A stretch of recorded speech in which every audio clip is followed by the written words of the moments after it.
Hang on. And welcome back, Dean Ovidala Show. We're live Wednesday, May 1st. We'll try to take some calls here, but in studio right now is our friend Jamira Burley's back. She's an internationally recognized speaker, social justice advocate, next-gen social impact consultant, guest host on this very channel numerous times, and she does so many things, and she's like a kid. And she's here right now.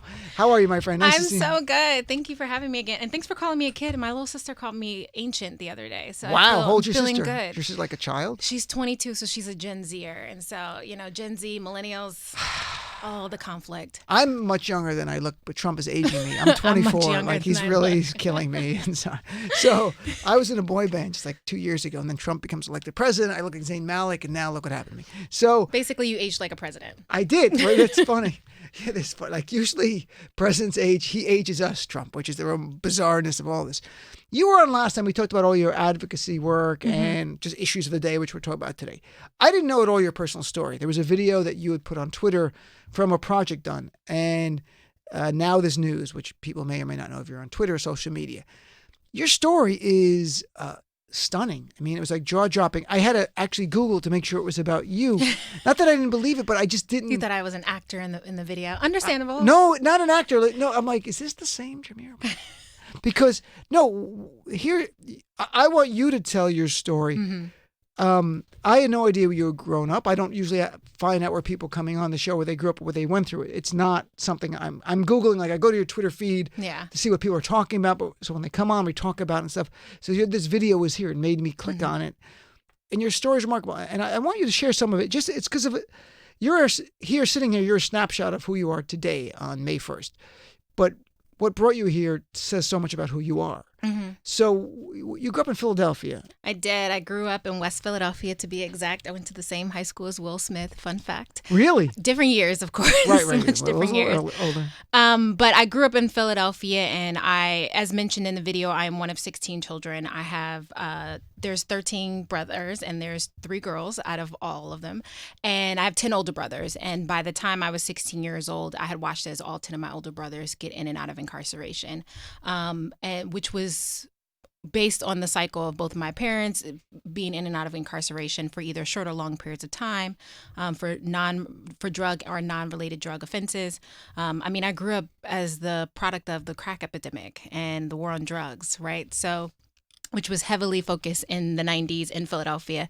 And so a lot of my activism is a reflection of much of the things that I experienced growing up in Philadelphia, being the oldest girl of 16 children and kind of watching all of these things occur. It took the death of my brother Andre in 2005 for me to kind of realize that the only way that I can change the circumstances of my community was to do better, be better, and to set an example for my younger siblings. So I guess it's a reality check for those who think that people are defined by their circumstances or defined by their zip code. I think when folks get the opportunity to rise above it, to get access to opportunity and resources, they can change the trajectory of their lives. So when you were growing up, was your experience in that neighborhood, was it common for siblings to be in and out of the prison system? Oh, yeah. I mean, at 15, the rose-colored glasses, and that's so ironic me saying that, the rose-colored glasses was kind of taken off because I assumed that the circumstances of my community everyone was going through that, right? Oh. Everyone was getting arrested. Everyone's, or as we would say, your uncle is going away on vacation, right? Oh, really? That's what a lot of what folks would say. Or, I attended way more funerals than I did graduations growing up. So I assumed that this was a reality. And for many young people, it is a reality, but it doesn't make it normal or it doesn't make it right. And so I started to get more engaged and learned that oftentimes gun violence, criminal justice are reflections of much deeper societal problems, which is how I got engaged in violence prevention and criminal justice reform. So when you said you were 15 and no longer had rose-colored glasses, what made you aware of the world beyond the one you were living in and that it was not the typical experience of in America? It is for some. Yeah, it is. But it's not the typical experience for the entire nation. Let's put it that way. Well, when my brother was killed in 2005, I was 15. And I remember my principal stopping me after she noticed a change in my behavior. And she said, you either want to be a victim or you want to do something about it. And I think for the first time, it made me feel like I had power, that I could do something with that. And so I created an anti-violence program that basically trained high school students how to be violence interrupters. And so we had members of the football team, the chess club, a wide range of individuals who all were the representation for their student body. And that program was so successful at Overbrook High School that we then implemented it into the top 10 percently dangerous high schools due to a grant that I received from Governor Everindale.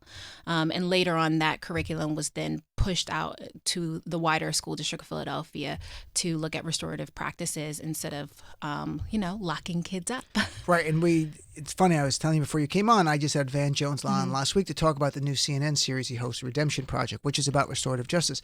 So how did your program work? I'm very intrigued by this because it seems it was very effective. So how did it work? Yeah, so the whole idea was to really look at who were the influencers in the school, right? Who can influence their peers to act differently. And so we train high school students to really not only be peer mediators. And so we brought professional peer mediators who were trained to actually certify students on peer mediation. So stepping in between individuals in between fights, being students advocates when they were called in front of the principal so that the students felt like they had representation. They also were hall monitors. And so this was a wide range of students. It took the power it didn't take the power, but it shared the power with the administrators, with the students to say students also have a duty to create a safe environment for themselves without criminalizing their behavior and without assuming that a violent behavior is a reflection of their nature versus a reflection of the circumstances of their community or the circumstances of their life, right? Students walk into school with so much baggage.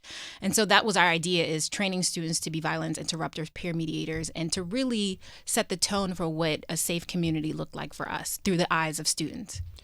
So for restorative justice, you mentioned that, and for people who don't know, or if they didn't listen to the episode, and I've done a couple about restorative justice, can you just sum up what it is as a practical matter, and then we talk about why it worked? So for us, the way we looked at restorative practices is looking at both the victim and the perpetrator, right? Assuming that what we like to say in Philadelphia is hurt people hurt people. So these are two individuals who are both experiencing something. And so what is the idea of, one, creating an opportunity for healing and reconciliation? So the individual apologizing, the individual taking responsibility for their actions, ensuring that the punishment or the punishment for their actions is reflective of the community, meaning that the individual who was harmed was actually a part of that process, and that the individual also is equally presented back into the society without having a mark on their record. So that's how we looked at it, right? It's that this wasn't something that was held against them for the rest of their lives or the rest of their school time, and that the victim also felt like they were being heard throughout the process, and that we created an opportunity for a safe learning environment between the two of them without automatically saying you get suspended, don't come back, or you're the violent individual and there's nothing wrong with you. When I had on Danielle Serrett, who wrote a whole book about this and is sort of an expert in this field, she made a great point. It was in her book, and that in her organization, I think it's called Common Dreams, and it's in New York, that when they gave 100 people a choice between restorative justice practice or just putting the person in the criminal justice system, and I'm talking about from the victim's point of view, the survivor's point of view, they picked 90% picked restorative justice. And the reason was it wasn't this kind of like turn the other cheek attitude. It was that they were from the same neighborhood and they wanted to be safe. And to them, they saw people go away for a short time and come back more violent. And just be hard, and they were not safe. But with restorative justice, they wanted to give it a chance, because sitting down with the person and expressing their concerns and their fears, and also understanding why that person got attacked, or why did you punch me or mug me or whatever you did to me, that it actually was more effective. And it really has been an effective program that she has done.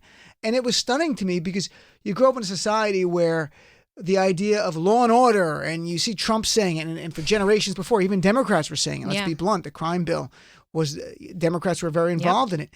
And the idea of 3 strikes and you're out, and the punishment that it was all punishment. You're going to lose your public housing if you go to jail. And what that contributed, Michelle Alexander's book is remarkable on bringing that all together, how this penal system transcended just the person. The whole family's affected. Whole community. Right. No, it goes actually beyond that, the whole community. So in your restorative justice within the school, I think it's, in 2020, criminal justice reform has become a buzzword, for good or for bad, and it has, and people talk about it. It means different things to different people. As someone, as yourself, we've had family members who've gone through this, you've done your work as well on restorative justice. What would you like to hear from the 2020 candidates?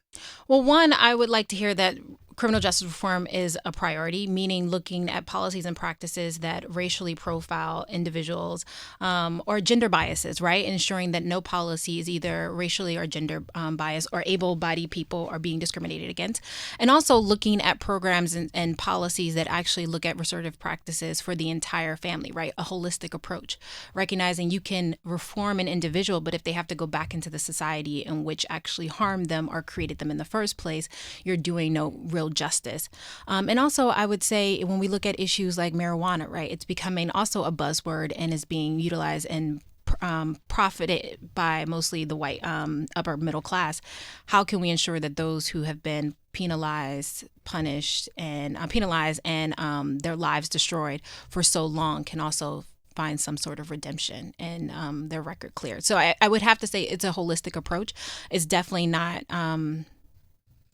For me, I would have to hear someone say that this is an opportunity for us to reevaluate what safety means, right? That safety for white people may not mean safety for Black people, and for Latinos and Hispanics. Latinos and Muslim Americans. So like really identifying how we as society define safety and ensuring that one version of safety doesn't harm another community at the same time. And what about with any kind of changes in terms of post-prison life where people, and again, it's something that Michelle Alexander's book brought to my attention because frankly, I didn't know people who had been incarcerated, that they come out of jail, they've served their time. Many of them can't read. Yeah, I didn't even think of that, but they can't get hired because they're asked on their application, have you been convicted of a felony, and no one wants to hire them, or people hire them and take advantage of them. Or even before that. So my two oldest brothers, who were 15 and 16 at the time, went away to prison. They came back 10 years later. They went to prison before there was an iPhone, before there was buses that talk to you, right? Before all this automation, and they coming back into society. We have not created any avenue in which they can fully be re-entered into society that has changed so much since they've been put away. And so you're literally putting people at a disadvantage. And so for me, re-entry has to start on day one, like the day in which they start their incarceration, that we look and create a plan for them to be re-entered in society, thinking about education, thinking about job placement, thinking about ensuring that they're going back into a healthy and safe environment. None of those things happen. Oftentimes it's like a 30-day preparation period, which is not enough time. I didn't even know that. So that's what it is. Like, some of them are 30 days. Some of them are less than that. Some of them are longer. So there's no there's no general or consistent type of thing across the country or none. State by state, unless it's federal prison. So that's very interesting. What about, there's a debate now, and it almost seems trivial, but maybe it's not. And the idea of people in prison, can they vote or not? Hell yes. Because to me, well, here's my thing. I think that when you come out, you should be able to vote day one. I don't think there should be any debate. I think we've gotten to that point more and more in society. We're getting there finally.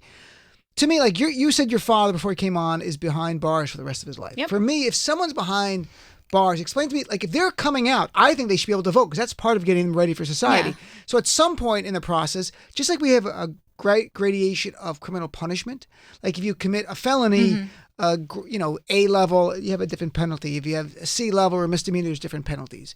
One of them could involve voting. But if someone's going away for the rest of their life, they're never going to come back to society. Why should they be voting on what's happening in society? One, because voting is not a right. It's not a privilege. It's a right, right? A right in which everyone should have. And also it's recognizing that individuals, prisoners, current individuals who are incarcerated, I should say, are living in communities that are oftentimes heavily white, who those communities can then count them on the census, which increase the ability for them to have access and resources to that community. So if you're profiting off of this population, which is a form of taxation, right? If you're profiting off this population, why isn't their vote included in the process if the government can still decide on resources or not resources for a particular community because of their presence? That is the best argument of all. And thank you. It's an excellent argument. No, to me, that is the most compelling because a lot of these prisons are in red states or red areas of states, and they have this big prison population, and they're using that to count towards their congressional representation and any kind of benefits they can get, but they're not letting the people in those prisons vote. And to me, that is fundamentally unfair regardless of anything. I know Bernie Sanders is getting bogged down. They're asking the ultimate question, like, what about the Boston bomber, marathon bomber? People go to the most extreme. Well, that's what they do because it gets press and it gets people to click. Yeah. But so put aside that fairness thing, and that's an excellent point. What about getting people ready to return to society? Then is there an argument there that letting people vote will help with criminal justice reform and perhaps, or is that too Pollyanna? Is it too much like you're being too mushy about it? Like someone being able to vote doesn't mean when they get out, they're going to reintegrate the right way. Or can it play any role in helping someone get ready and reintegrate in society? I mean, it depends on the population you're referring to. Oftentimes, African Americans don't believe government works for them. And so even getting over the hurdle of encouraging and empowering them and educating them enough to vote, I don't think will make one way or another make them more likely to be more integrated into society. I think that if we are creating space for them to be educated about issues, to feel like their voice is still being heard while they are incarcerated, I think it increased the likelihood of them staying engaged after they get released. Because I think then they can see where their votes mattered, right? It's a process. It's people feeling like they're seeing themselves in the results of the election. They're hearing their concerns, their ideas being reflected in policy, and we haven't seen that in a large scale in which that in my lifetime, I should say. But what I will say about where prisons are often located, particularly in red states, is that I once went to a prison in upstate Seattle, and it was in a very white neighborhood. The prison was predominantly African American and Latinos. And one of the things I was talking to one of the prison guards about is the idea that prison had replaced the factory, right? So it's hard for us to bring, and not saying this is right or wrong, but I think it's going to be really hard for us to get people in red states to understand the needs of either abolishing prisons or reducing prisons if we can't give them access to jobs, because many of them are or have really their place have been filled in those incarceration, and they're doing it now for generations, right? Their father worked at that prison, their grandfather worked at that prison. So I think we need to reevaluate how government can create resources and opportunity for folks that doesn't penalize and criminalize other communities to create that access for jobs. I didn't even think about that, because in a way, if the prison's gone, the new factory is the prison, and they have to employ people, especially private prisons are just, you see President Obama try to get rid of them on the federal level, and one of the first things Jeff Sessions and Trump did when they came in was flip that over and allow private prisons to operate in the federal level. And it's no coincidence that these companies have donated to Donald Trump and to Republicans. So it's a money-making proposition. That was the biggest stock, one of the biggest stocks that increased after the election of Donald Trump is private prisons. So it's no surprise that Barr is the Attorney General. He wrote the white sheet on the need for mass incarceration. And the white sheet, and white sheet's probably jumped in sales as well. I know. And wood to burn crosses. All right, let's take a break. Come back with our friend Jamira Burley. I want to talk about today what happened a little bit with Bill Barr, who's giving a master class on lying and protecting a president, and it's just a joke. If Bill Barr was Trump's personal lawyer, this would all be fine, but he's not, folks. I just want to remind you, this is not normal. He's the Attorney General of the United States of America. Again, the United States of America, not the United States of Trumpian or Trumpistan. Let's come back and talk to our friend Jamira Burley more after this. At this point, the question is not who connected to Donald Trump as a criminal. The question is anyone connected to Donald Trump who's not a criminal? The Dean Obeidallah Show. SiriusXM Progress.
to the Dean Obeidallah Show on Sirius XM Progress.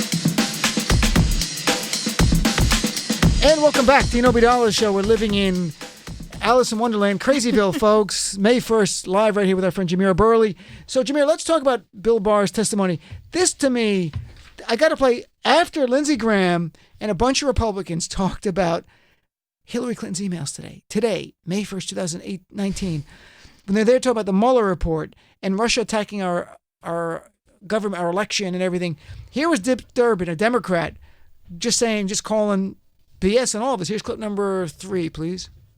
I've been listening carefully to my Republican colleagues on the other side, and it appears that they are going to work together and coordinate the so-called locker-up defense. This is really not supposed to be about the Mueller investigation, the Russian involvement in the election, the Trump campaign, and so forth. It is really about Hillary Clinton's emails. Finally, we get down to the bottom line. Hillary Clinton's emails and questions have to be asked about Benghazi along the way. What about Travelgate, Whitewater? There's a lot of material we should be going through today according to their response to this. That is totally unresponsive to the reality of what the American people want to know. They paid a lot of money, $25 million for this report. And it goes on from there, but you get the point, like his frustration that Lindsey Graham and other Republicans were talking about Hillary Clinton's emails and her server. And it was, I see this on Fox News. I played Kellyanne Conway with Jake Tapper on Sunday, bring up Hillary Clinton's emails and bring up Hillary Clinton. And Jake Tapper's like, why are you bringing up Hillary? Because he actually used her, a pronoun, not, and he goes, who, her, who? And she goes, Hillary Clinton. He goes, I'm not talking about Hillary Clinton here. And I play the clip from earlier last week on Fox News. They are still talking Hillary's emails. That's what they have. So these guys on the right who are so beholden, they're not leaders. They're fearful of their own base. That's what's going on. So they just repeat what they think their base wants to hear. It becomes this cycle. Where are we? What's going on in America right now? What do you think of this? I don't know. I have reached a high level of anxiety every time I turn on the news. I had a friend tell me the other day that she can't watch the news, that she's just waiting for me to tell her who to vote, because it's scary, right? It's every time you turn on the news, it's like you're not sure what twilight zone you're in and how people who appear to be highly educated individuals are willing to fall on the sword for Trump and talk BS about what is the reality of what's happening, as if we all don't have a report, as if we all can't read it, as if we aren't hearing the true facts. And so I think it's really scary, the fact that they're not taking our national security because even beyond just Trump, right? We're talking about a national security issue where an individual, a foreign adversary, is trying to influence our election. And so if we're not taking it seriously now, what does that mean for 2020? What does that mean for every future election? And these Republicans were clearly more concerned, and I'm being blunt from what I heard, maybe in their minds they're different, but what they were telling us, they were more concerned with Hillary Clinton and investigating Obama for spying than they were with Russia. And let's be clear, this is in the Mueller report, folks, and I encourage everyone to do more than Lindsey Graham, who admitted today he didn't read the whole report. Read at least parts of the report. You paid for it, you might as well. Right.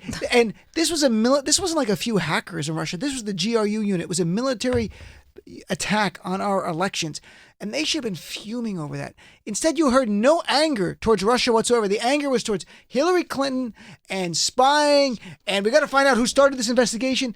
This investigation, the whole Mueller investigation, began May 2017 because Rod Rosenstein, who's a Republican appointed by Trump, started the whole thing. So this is where we are, and it's remarkable. I don't imagine if Eric Holder did any of this. I mean, if Eric Holder had done this, he would be behind bars. We would be talking about prison reform with Eric Holder behind bars.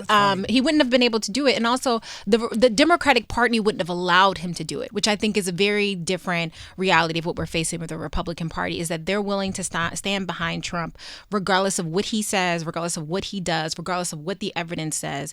And I think that tells us that we have reached a point in our society, within our government, where we don't have politicians who are fighting for the best interests of America. They're fighting for the best interests of one individual, regardless of how it may harm the rest of us. They were definitely Democrats, and it pissed off some other Democrats who were critical of President Obama numerous times.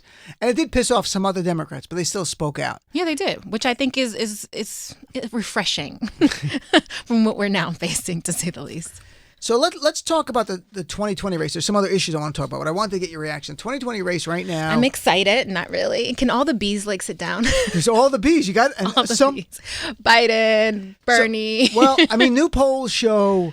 Obviously, you saw the polls. Biden got a bump from his announcement. That's completely expected. We'll see if it lasts or it fades. Nobody knows. We'll find out in a week or two. We'll see the polling because Beto got a big bump when he first ran and then lost all of that now. I know. Where is he? It's weird that there was so much excitement. And I thought when Biden came in, he would take it away, but he had faded before Biden even got in formally. And I don't know what happened with Beto. I think it was because he didn't have substance.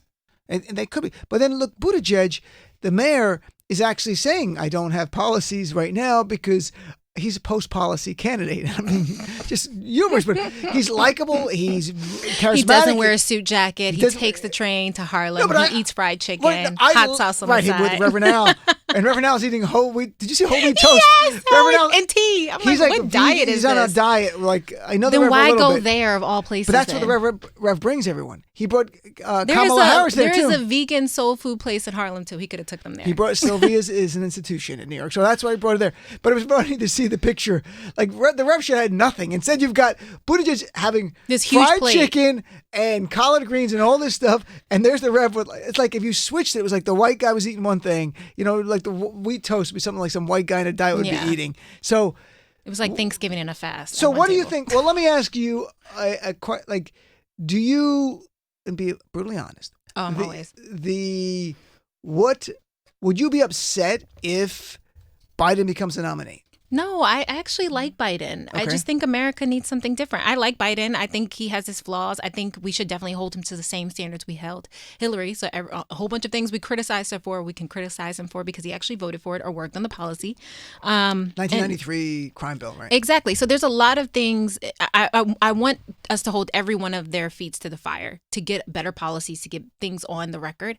I like Biden. Do I think he should be president in the era of time where of time's up, of criminal justice reform, of just an awakening in America that I don't think he is representative of?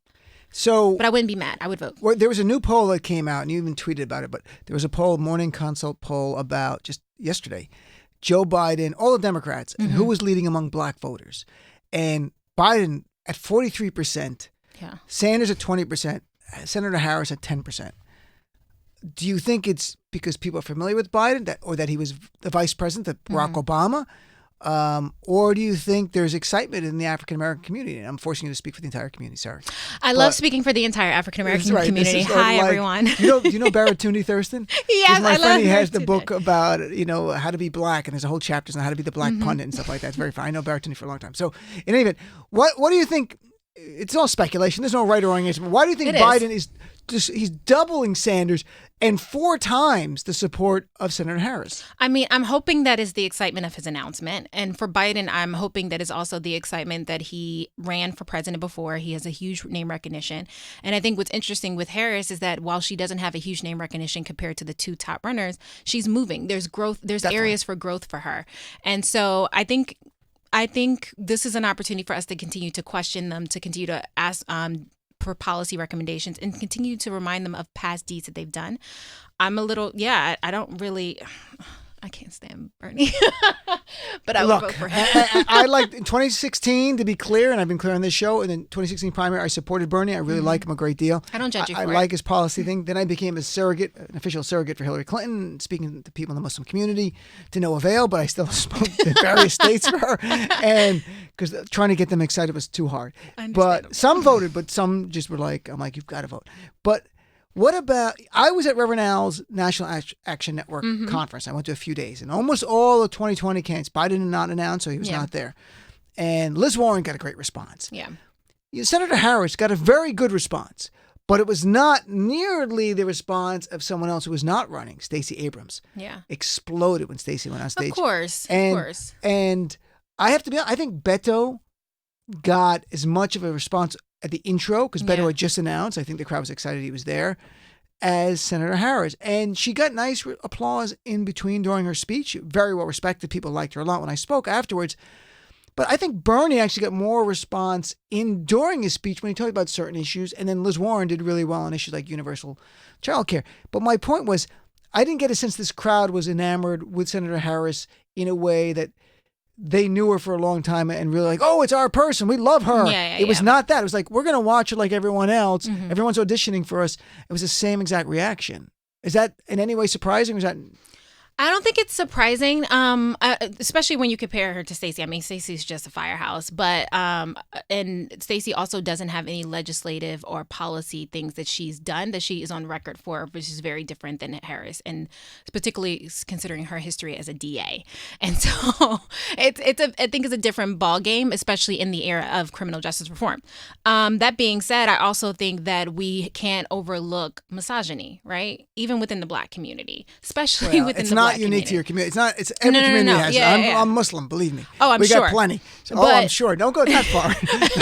I was agreeing with you. Our entire society, and all three Abrahamic faiths. Anyone who practices any three of the Abrahamic faiths, right? Misogyny is throughout, and that's life, and they're written from the point of view of a man, whoever that man might be. It's all trash. And it's about, a lot of it is about oppressing women, and that's the fight to bring this up to modern day, the struggle all the time. Sorry. Exactly. So in that regards, I think we need to recognize that we didn't talk about misogyny enough during 2016 election. I think that was really harmful. I think we have to talk about it now, especially how women candidates are being represented, what they're being asked, how they're being depicted onto mainstream media, because I think that all plays a role on how voters see them and the issues that they care about. But again, I think that Harris, I think that Warren, who I really like, I think Warren is being more bold every single day, that they have room to grow. And I think their ears are listening, they're paying attention. And I see that with my Twitter feed, where a lot of Black activists are excited about the policies that Elizabeth Warren has put forth. And they're excited about the fact that she's not willing to kind of back down. And so even if she doesn't win, they think that she can push the party to be more progressive. So now you're speaking for all millennials, Black, white, whatever color. All of them. You get a lot of things. Women, millennials, Black. Right. So do you think, who do you see just organic excitement for? And it's not scientific poll, but on social media for any of the 2020 candidates, is there anyone that stands out? I think the women candidates are getting a lot of love because I think they're oftentimes not as outspoken as male candidates, but what you're seeing is that they're being bolder with their policies. I think Elizabeth Warren is getting a lot of good feedback on Twitter because she's speaking out, she's calling folks out. She just recently called out Biden about the crime bill, and so I think she did. What was that? She like 2 days ago on wow, Twitter. It got so little there was like press. a little clip. Well, right. Again, misogyny. I didn't see that. So I think there's great opportunity for, not great opportunity. What I will say is that I think that the women candidates are getting a lot of good press. A lot of people are interested in their policy. I think what's different between Elizabeth Warren and Bernie, because people are like, Bernie said universal free education first. Well, the thing with Elizabeth Warren is that she actually has the policy to back it up, right? It's no longer about how we're going to do it. Hers is, this is how we're going to do it. This is where we're going to find the money. And that's very different than male politicians. They're just coming out smiling with their nice suits and everyone just loves them. Right. And some are. I agree with you on that. I think it's interesting, too, that you're being more demanding. And I think a lot of Democrats are, frankly, in the 2020 field. In 2016, we had two candidates, essentially. Yes. And if Hillary was two senators for you, Bernie was default. But also Bernie excited a great many people. Don't get me wrong. Yeah. And so it was a combination of that. So even though he advocated things that were not fully flushed out on how you're actually going to pay for them, he had some ideas. Yeah. It seems in 2020 that Liz Warren specifically has raised the bar because she has details how do you pay for the things. And it makes it more plausible. It makes it more believable, too, that perhaps it could become a policy one day. That's all I'm getting sense. And I had Aisha Moody Mills on. Do you know Aisha Moody Mills? I don't know if you know Aisha. She's great. She's an activist. She was a long-time activist. And she was also leading. She's an African-American woman. She's likes Liz Warren a lot. And it's interesting to hear that more and more from people. And I think she was wonky before. Now she seems like fun. Reverend Al, when he introduced her and I told Aisha this, when Reverend Al introduced her at the event, he said, no one has called me more over the years to talk about the issues than our next person. And he introduced Liz Warren. I'm like, wow. And that was really a sign to the crowd. Like, she's not just she's showing up now. Yeah. She's been talking about the issues for a while. And I'm not supporting anyone on the show per se. Like, I like all of them. I just interviewed Liz Warren. Yeah. I was in New Hampshire. I don't support anyone specifically, but I don't like all of them. You don't like all of them? No. I think who is representative of the times. And I think some people could stay out and sit down and, go into retirement.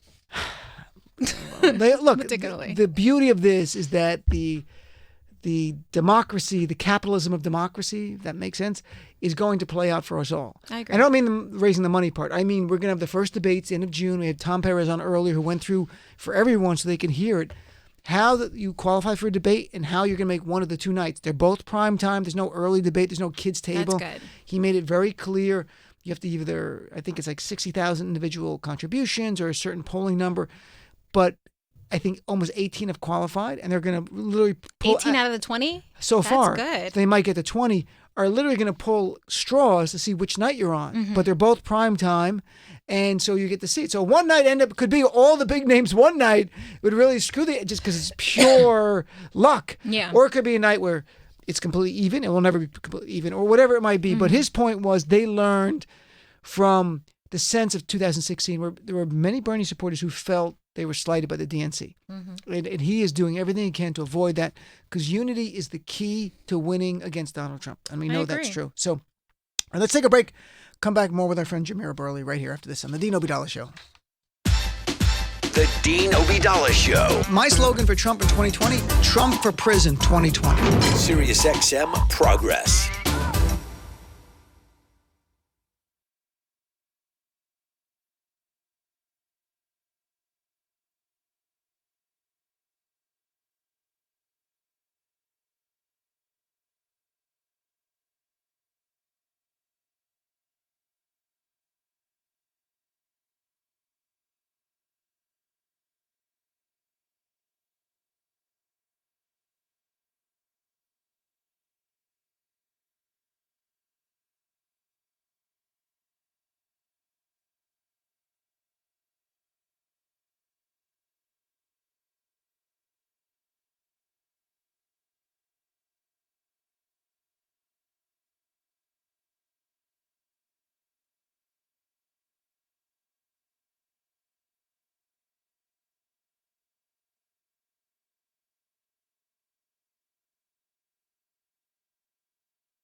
You're listening to the Dean Obeidallah Show, Sirius XM's Progress.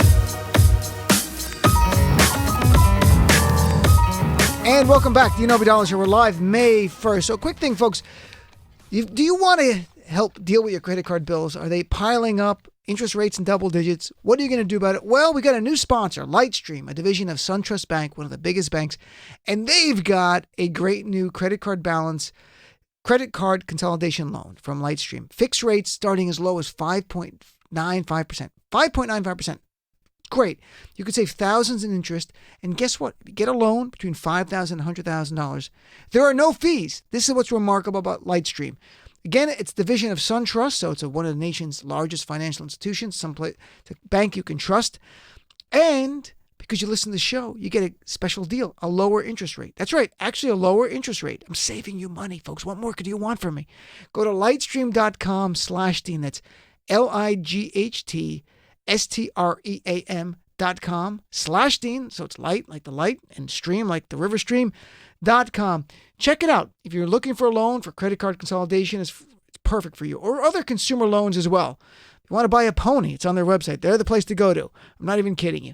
It's all subject to credit approval, of course. Rate includes 0.50% auto pay discount. Terms and conditions apply. Offers are subject to change without notice. But check it out. Lightstream.com/Dean for more information. Don't let credit card drag you down. It's a great time. Interest rates are low. Take advantage of it. Lightstream.com. So, Jamira, let's talk about, what can we talk about here? So I got to get your reaction here to Donald Trump. Talking about Trump's racism is easy to do, but I think we need to talk about it. Because it shows up in even the subtle things. Yeah. Not the big things are a given, but the little things. I don't mean just Charlottesville. I mean, so 3 black churches burned down in the South. We don't hear Trump. He tweets about everything. Yeah. Whines about stuff, doesn't talk about it at all. And even a minor thing, NFL draft, the number 1 player is African-American. And he only congratulates the second guy, Nick Bosa, who is white guy.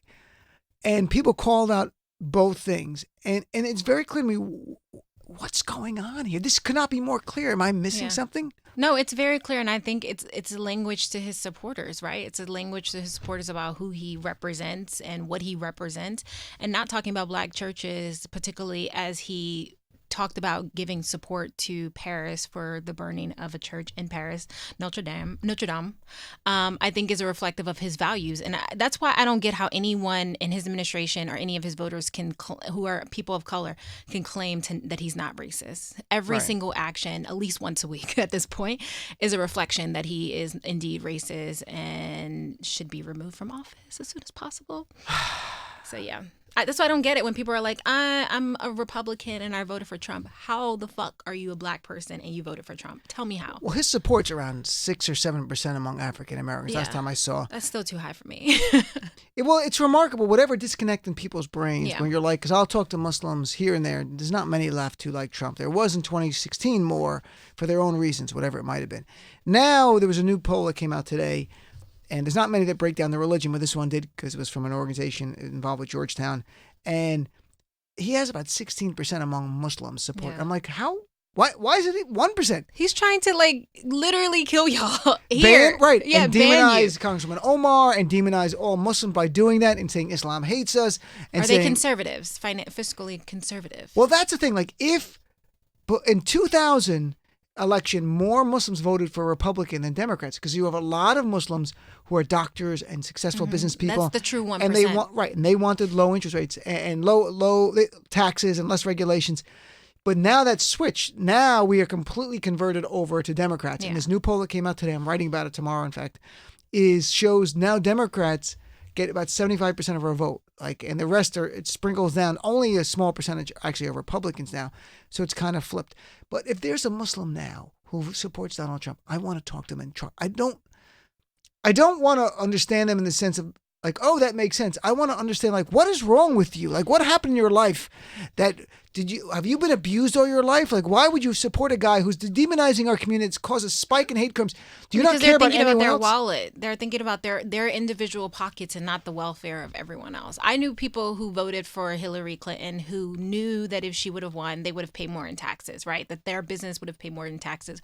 Or they didn't agree with everything, but they did it because they recognized that voting for the other guy, this guy named Donald Trump, would criminalize black people, would marginalize LGBTQ members, would ban Muslims from this country, or would separate children at the border. There's no way you can be progressive in your social justice values while still being fiscally conservative. Those two things can't coexist in my world. It is remarkable that to make a little bit more money, that people will look the other way. Or in reality, I think deep down, either consciously or unconsciously, there's that white supremacy that goes through them. That they even not black or brown Yeah. people. I mean, like Diamond and Silk. Look at them. Yeah. I mean, But it doesn't work, right? We talked about we talked about violence in black communities for decades. No one listened until it started making its way into white communities. We talked about gun violence until it started making its way into white schools. We talked about drug use until it started opioids started making its way into white communities. So you can only ignore these issues for so long until they make its way to your next door. And I think people need to really understand that we have to put more emphasis on who we elect beyond just our own personal interests to the betterness of our communities. Earlier in the show, you mentioned that there are black voters, some of them, who do not believe government works for them or helps them. Hell no. Is that still? I mean, is that still a truism? Does it still a disincentive for certain black people you've spoken to get involved in the system? Yes, we've seen hundreds of incidents where black and brown people are still being shot and manhandled by the police, and there's no repercussions. We see examples on our TV where white individuals can buy their way into Congress, buy their children into college, and there's no repercussions, or it's watered down. Or we see examples of individuals who can collude with a foreign government, and there's no repercussions. So for us, we've seen examples where black and brown people are constantly being criminalized, marginalized, and face the penal system, but we don't see it for individuals who oftentimes commit more heinous crimes against society. So that's where the sense that government doesn't work for them. Yeah, government ain't never worked for us. I met people on the campaign trail that literally told me that they have never voted before. They voted for the first time during Barack Obama administration, and then they felt like they didn't receive anything afterwards. And these were people of color. And then also you met, and then that's why they didn't want to vote for Hillary, because they didn't think that this white woman was going to do anything different. And so I think there's a deep-seated disbelief that government was ever set up to help people of color, particularly those who are the most marginalized. And there's nothing to the contrary of that on mainstream media that we've seen thus far, or even on not mainstream media, Twitter and Instagram. Do you think it's going to change? I mean, really? I mean, I would hope so. I mean, my goal is to tell people that, is to teach people that the government can work. Hopefully it will get better, but not voting won't help that process. But the harsh reality is, while I can give good examples for when government has worked, I can also give thousands of examples when it hasn't, particularly those who... I can't even imagine. I talked to some people who've come on the show, African-American activists, and I would sit to them, and I learned the quote, I'm going to mangle it, but it was the idea that, being black, James Baldwin said, being black, being woke. To be a woke black person in America is to be at rage all the time. Right. And I'm like, I feel that. I feel that as a Muslim now, right?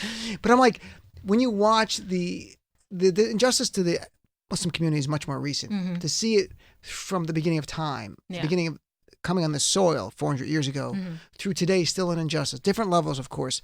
I can't imagine that I would want to get engaged. I don't know how I'd process it. I just don't know, because I would be angry all the time now.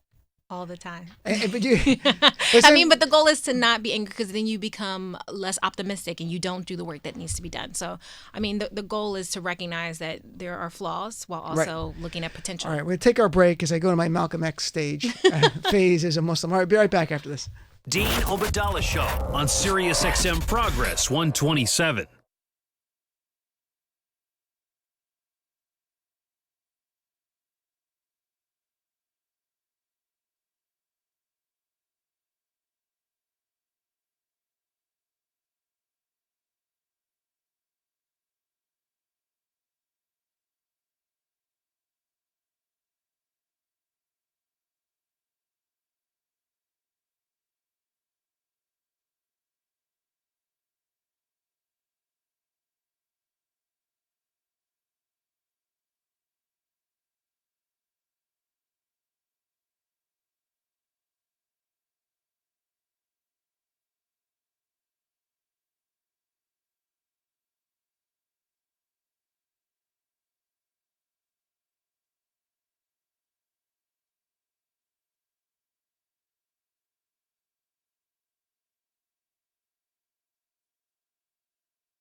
Dean Obadala Show on Sirius XM Progress 127.